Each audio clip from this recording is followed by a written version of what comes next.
Platform fighters as a genre have a very unique design problem that no other fighting game has to my knowledge, and it's a difficult problem to overcome. The heavy problem.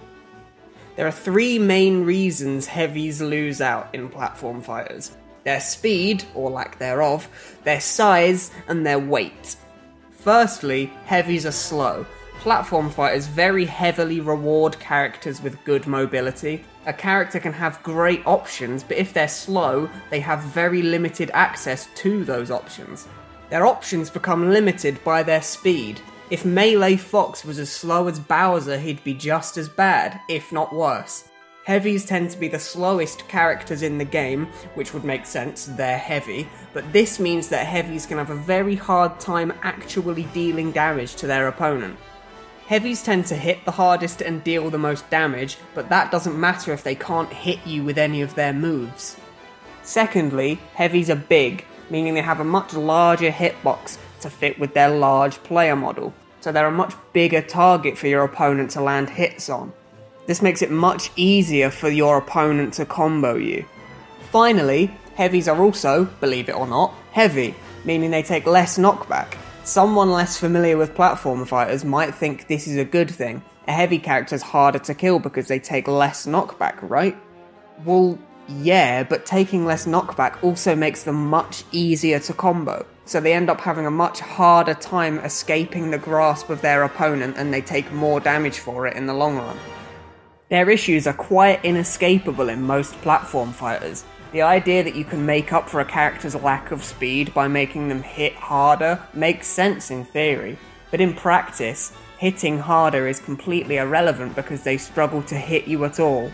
Characters like Bowser in Melee and Ganondorf in Brawl are candidates for the worst fighting game characters in history, and it's all because they're so heavy and so slow. They hit very hard, but faster characters run rings around them. So may I introduce you to Rivals of Aether, PC platform fighter that has the most viable heavies in any platform fighter I've ever seen. Let me introduce you to Crag, Etalus, Eliana, and Sylvanos.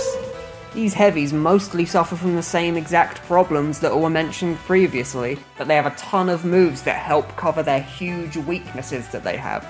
All of the heavies in Rivals have multiple ways of applying massive pressure from a distance. All of them have one or two projectiles, all of them have pretty huge disjointed attacks, and all of them have mechanics that allow them to gain stage control extremely quickly.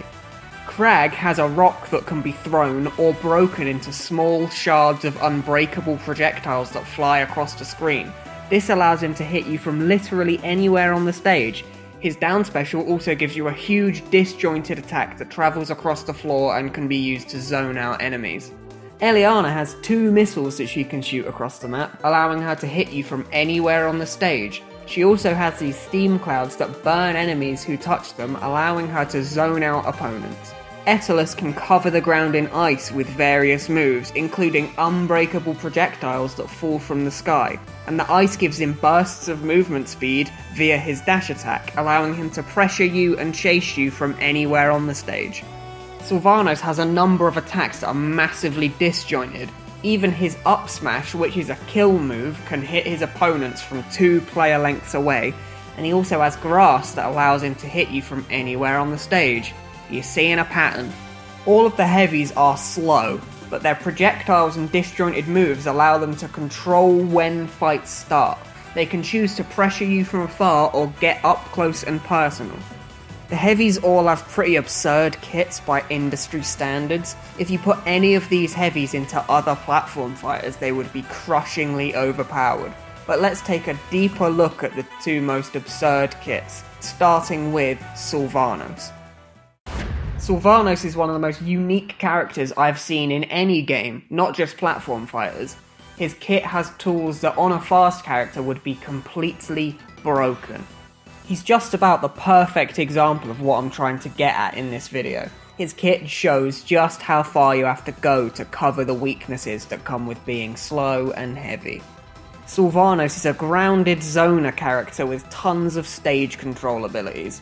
His biggest strength is the ability to create a giant sphere of influence around him, bigger than any other character in the game could possibly dream of.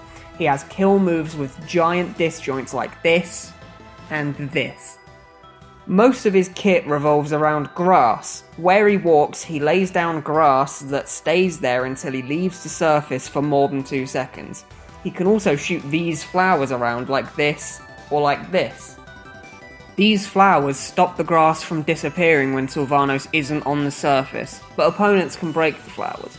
Sylvanas' grass has a number of properties. It reduces the end lag and landing lag of all of his moves by a few frames while he's on it, and it also enables some of his special moves. His forward special is extended when travelling across grass, and his down special does this. He can pose a threat from literally anywhere on stage. His kit very heavily relies on him sticking to the ground and spacing in such a way that he can hit you while you can't hit him.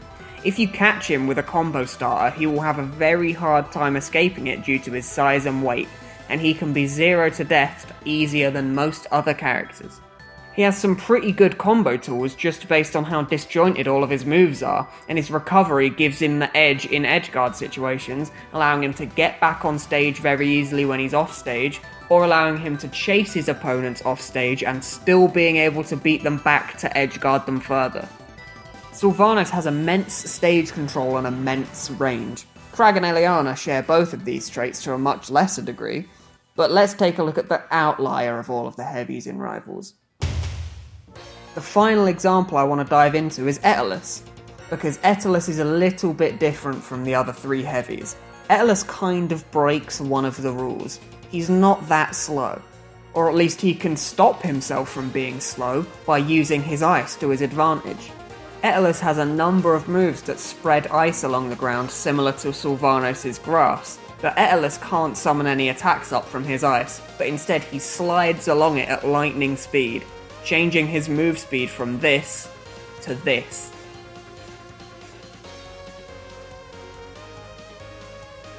This completely rids Etalus of one of the biggest weaknesses that heavies face. Etalus has fantastic access to all of his options while he's on ice, because of the speed it grants him. This grants Etalus devastating combo and punish game. He isn't completely immune from his lack of speed being punished though. If an opponent catches Etalus before he's able to lay down much of his ice, he becomes the slowest of all of the heavies. This makes playing as or against an Etalus very interesting. Opponents are trying desperately to prevent Etalus from laying down ice, while Etalus tries his hardest to create as much of it as possible. This creates a very unique back and forth style gameplay loop. Etalus does also have some of the disjoints and pressure from a distance that we mentioned earlier. His projectiles allow him to keep his distance and also give him some of the best edge guards in the game. He also has his dash attack being a constant threat at all times as long as there's ice on the stage. The devs of Rivals of Aether have done an amazing job creating some of the most viable heavies in any platform fighter.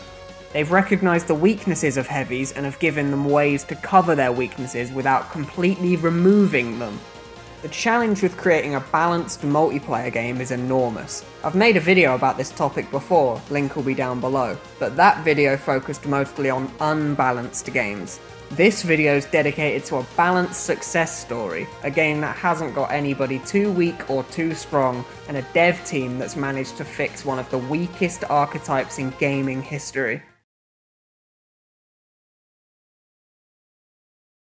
Thanks, Dan. Thanks for watching.